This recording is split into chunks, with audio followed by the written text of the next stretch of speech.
Alhaji Atiku Abubakar, me yasa kake so ka zama shugaban kasa? Jime, idan ka bi tarihin siyasar Najeriya ba daga yanzu na fara neman zama shugaban kasa ba. In ka tuna tun 1992-93 na tsaya da MK Abuyala. Da Kingibe a Jos. Na saukawa Biola kuma ya ci. Ko da shike a lokacin ba ni na ce na so ba, amma shugabannin jam'iyya su suka ce in tsaya.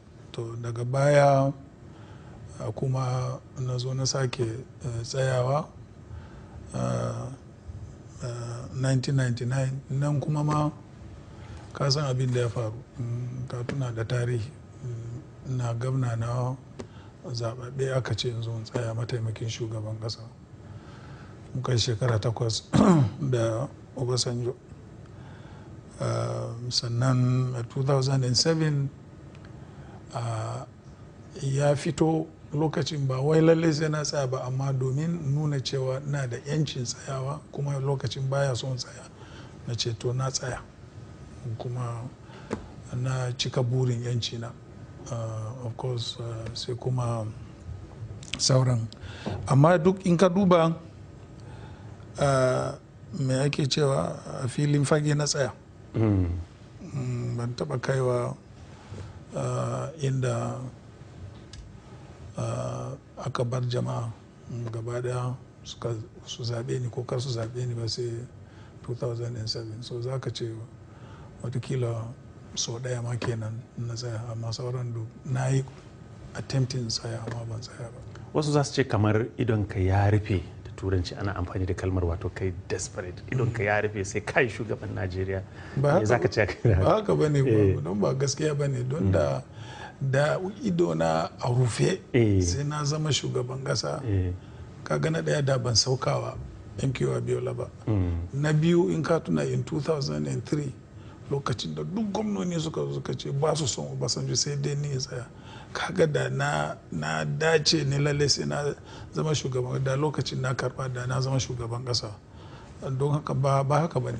So idon ka bai rufe ba kenan? Ido na bai rufe ba. To me yasa kake so ka tsaya yanzu? Ina son tsaya yanzu domin na ɗaya dai kaga na yi mataimakin shugaban kasa na shekara 8. Abubuwan da na gani a gwamnati wanda nake ji zan iya yi ban iya yi ba don ina mataimakin shugaban kasa, zan samu dama in yi su. Kamar su me? Ka ɗauki misali kamar tattalin arzikin ƙasa da buɗe kasuwanci a ƙasanmu na cikin gida, a kawo 'yan kasuwa daga waje. Amma ana yi yanzu ko ba? Ana yi, amma ba a ba su me zan ce goyon bayan da ya kamata a ba su. Ka ɗauki misali yanzu kai ɗan kasuwa ne daga ƙasashen waje, kana so ka kawo jari a Najeriya, sannan an ce maka Central Bank namu tana da rates na exchange wajen daban-daban guda 3. Wato farashin dala idan aka fara da naira. Ta yaya za ka kawo abin nan? Kana cewa kai me za ka yi kenan kan haka ɗin? To abin da za ka yi shine sai ka mai da shi farashi ɗaya, don haka kowa ya san farashi ɗaya yake amfani da shi.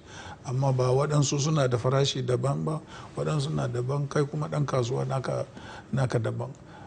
Kuma akwai kuma misali na bude tattalin arzikin ƙasa domin a samu yawan aiki, musamman matasa su samu ayyukan da za su yi.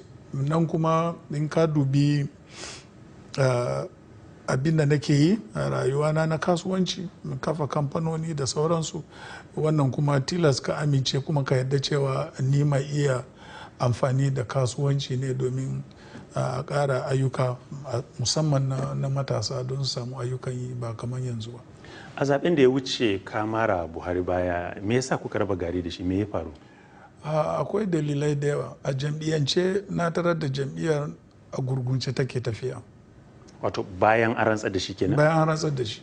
Ai na je na same shi. Jam'iyyar nan a gurgunce muke tafiya, ni kuma ɗan jam'iyya ne. Me ya faɗa maka? Me ba abin da ya faɗa ne. ba abin da ya faɗa. Shi yasa kuka raba gari da shi? Akwai wannan. Yes. Sannan kuma yadda ake gudanar da gwamnati na ba da nawa ra'ayi da kuma shawarwari wanda na gani kamar ba su da amfani. So shi yasa muka raba. Ka faɗa mishi cewa za ku raba gari? Na faɗa mishi. Me ya ce? Bai faɗi komai ba.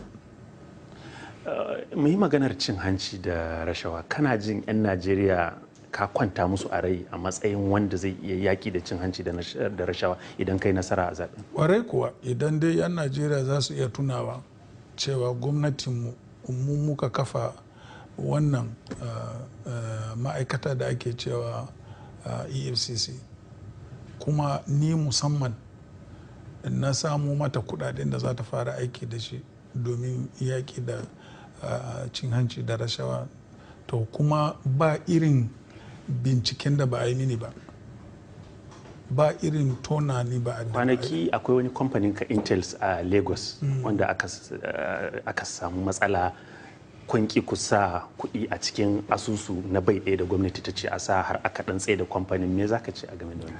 Na ɗaya dai ba ni cikin management na jam'iyyar. Amma kana da hannun jari? Ina da hannun jari.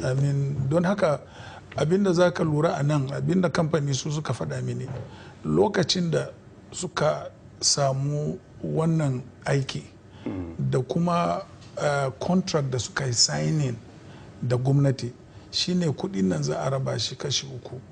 Na ɗaya za a ba NPA kudinta, na biyu za a biya banki kudin da aka karba aka yi ayyukan nan, abinda ya ragu shine sai kuma a ba kamfani.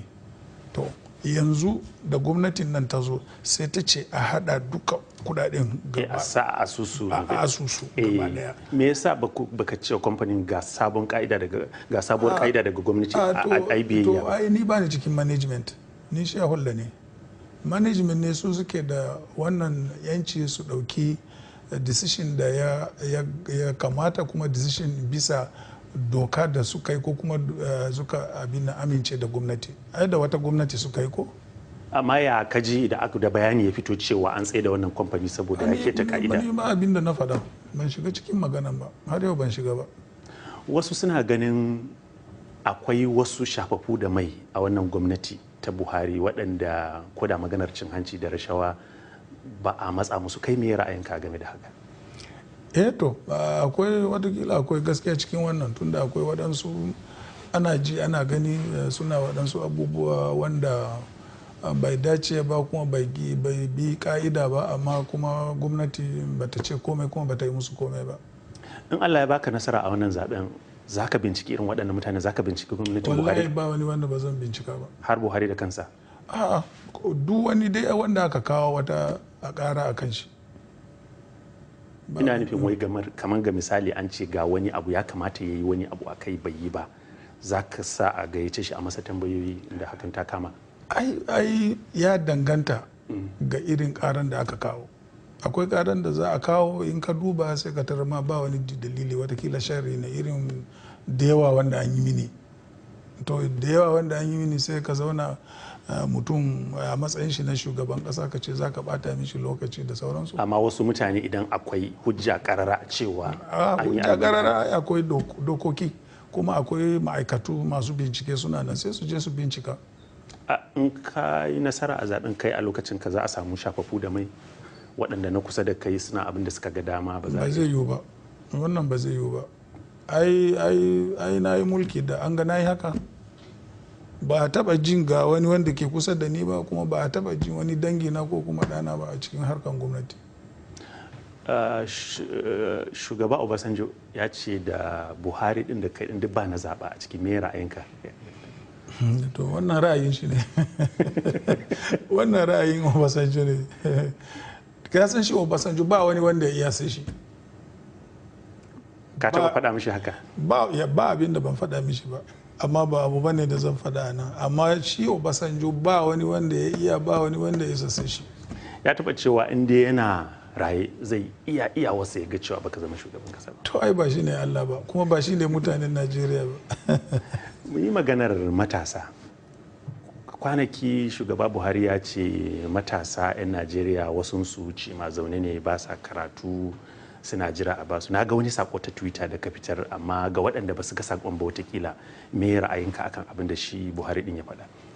Ra'ayina a gaskiya ba haka ba ne, tunda ni ɗan kasuwa ne kuma yawancin ma'aikata na matasa suke mini aiki, kuma muna ganin amfaninsu kuma muna ganin ci gaban ma'aikatan da sauransu. Ba wani inda muka ɗauki matasa muka ga sun kasa ko kuma ba mu samu riban abin da muke. To baka yarda da shi ba kina akan wancan ra'ayi na shi? Ra'ayinmu ba daya ba, ra'ayinmu ba daya ba, tunda ka san shi Buhari ba dan kasuwa ba ne, ba abin da ya dame shi, kuma bai ma hurɗa da mutane yadda zai san amfaninsu ko rashin amfaninsu. Wasu za su ce tunda magana ce ake yi ta matasa, me yasa kai ba za ka haƙura ba ka bari matasa su yi wannan harka? In za su iya su zo su karba. Kana ganin ba za su iya ba ne? A'a, ba wai ba za su iya ba, shi ne na ce in za su iya yi su zo su karba. Ai ba ta da siyasa da kuma neman zabe, ba ta da wani dokoki wanda ta ce sai ko matashi ko kuma sai na tsakiya ko kuma sai dattijo da sauransu. Kowa yana iya nema. Amma kai me ra'ayinka? Na san watakila kana shiga Twitter da naka ga sakonni, ban san ko kai kake tura waɗannan sakonni ba ko su. Ba wani Twitter da za a yi wanda ba hannuna a ciki. To za ka ga yadda matasa suke magana cewa a ba mu dama mu yi, a ba mu dama. Kwarai da gaske, ni ma ina zuga su. Domin me? Don ba su son shiga harkan siyasa, gani suke bata lokaci ne. Yanzu a cikin tawagarka masu yi maka yakin neman zaɓe da kamfen da sauransu, matasa nawa kake da su waɗanda ba su kai shekara 40 ba ga misali? Ba su da iyaka, suna nan da yawa. In Allah ya baka nasara kaci, matasa nawa zaka naɗa minista? Ai na riga na faɗa, na ce kashi 40 cikin 100 a gwamnati na ministoci dai kan matasa zan ba. Sai dai ɗazu akwai wani abokina muna hira, ya ce to ku a Najeriya mun ga in an ce mutum matashi kuna kai shi har wajen shekara 50, amma mu a America in mutum ya kai shekara 27 ya wuce matashi. Na ce to tun da kayi maganar America, kwanaki akwai wani gidanka da aka ce an yi gwanjonsa kuma kai ma an hana ka zuwa America. Me yasa ba ka iya zuwa America? Ba wai ba ni iya zuwa America ba. Na nemi visa in je America, ba su bani ba. Don haka me laifi na a ciki? Kuma suna da yanci su bani ko kar su bani. Amma galibi in sun hana mutum visa za su iya yin bayani. Ko ba su ba? Abin da suka bara sun ce administrative process. Kasan in an hana ka ne ba za ka, akwai dalili, yanzu can ma za su faɗa maka ba za a baka ba. Amma nawa aka ce visan ka na under administrative process. Wato har yanzu kamar ana aiki a kansa? Kamar har yanzu ana aiki a kai. Amma watakila kana da jari a can da sauransu, me yasa ba za ka ɗaukaka ƙara ka je kotu? Ba wani jarin da nake da shi a America. Gidan da ka ce nawa an yi gwanjonsa. Wannan kuma gida ne na sayawa mata na tun shekaru da suka wuce, kuma ta je ta sayar da gidanta, ta ɗauki kudinta ta tafi da su. Amma an ce an yi gwanjon gidan, an sai da shi. Ba gwanjo aka yi ba, sayarwa aka yi. Wa aka ba kuɗin? Mata na mai gidan. Aini gidan ba a suna na yake ba. Ok, ba gidanka bane kenan? Ba gidana bane, gidan mata na ne na saya mata, kamar yadda nake wa mata na a Najeriya. Kowace mace na saya mata gida na bata. To amma ni ba da bukatan gida ma. Amma ya kake ji a matsayinka na wanda yake neman shugabancin Najeriya, a ce ga wata ƙasa mai muhimmanci kamar Amurka kuma sun hana ka izinin shiga? To an ce maka mutum ba zai zama shugaban ƙasar Najeriya ba sai ya je Amerika ne? A wani tsarin mulki ko kuma a wani doka aka faɗi haka? A wasu za su ɗauka kamar saboda watakila akwai wasu dalilai ne haka da suka je ba wani dalili. Kai kuma babu wani yunkuri da kake ka nemi bayani daga wajen su yaushe za su barka? To me zan je ma in yi to? Me zan je yawon iska? Daga ƙarshen menene sakonninka ga matasan Najeriya? Su yi yunkuri su shiga harkan siyasan nan sosai, domin duk waɗannan da suke me zan faɗa kenan, neman shugabanci da sauransu, idan ba su shiga siyasan ba za su sami shugabancin ba. Domin sai sun yi siyasan nan, ta hanyar siyasan za su sami shugabanci. menene za ka fara mai da hankali a kai in a rantsar da kai in Allah ya baka nasara ka zama shugaban kasa, wani abu ne na farko da za ka fara mai da hankali a kai? Samuwa matasa aiki. Ina maganar Boko Haram? Boko Haram yana ciki, shine security ko tsaro. Boko Haram yana ciki, Boko Haram na ciki, kuma economy na ciki. Ka gamsu da yadda ake yaki da Boko Haram din yanzu? Ba laifi, ba laifi, amma har yanzu yaya za a ce ƙasa kamar Najeriya? Ka tuna lokacin da muka yi yakin Biafra, wata 30 muka gama da Biafra, kuma ma cikin sunkuru, dajin kurmi, sannan a ce 'yan yara ƙanana a nan ƙasan Borno Sahara, ko kana sama kana kallon duk abin da ke faruwa, a ce shekara 8. Kai a wata nawa za ka gama da su? Ni ba zan ce maka ga wata nawa zan gama, amma dai shekara 8 jime a ce yaran nan sun gagare mu, kai ba za ka dubi maganan nan ba. To menene za ka yi da ya bambanta da abin sai na je na ga me ke faruwa, me ya faru, me ya sa aka yi shekara 8 yaran nan ba a gama wannan yakin ba. In ya cancanci a yi bincike akan kudaden makamai da sauransu za ka yi kenan? Zan yi, amma me ya sa shekara 8? Yakin Biafra fa wata 30 muka gama. Kana ganin akwai gazawa kenan? Akwai gazawa mana, akwai gazawa. Ai ba san sojojinmu da gazawa ba. So ba za ka iya faɗin abin da za ka yi ba, sai ka je ka shiga, sai ka je ka gani, ka yi nazari akan sai ka je ka gani, ka bincika ka ga me ya faru ne, ya aka yi har yanzu. Yaran nan fa ba training ma aka yi musu ba komai ba fa, yan ƙananan yara, ka ga yadda suke.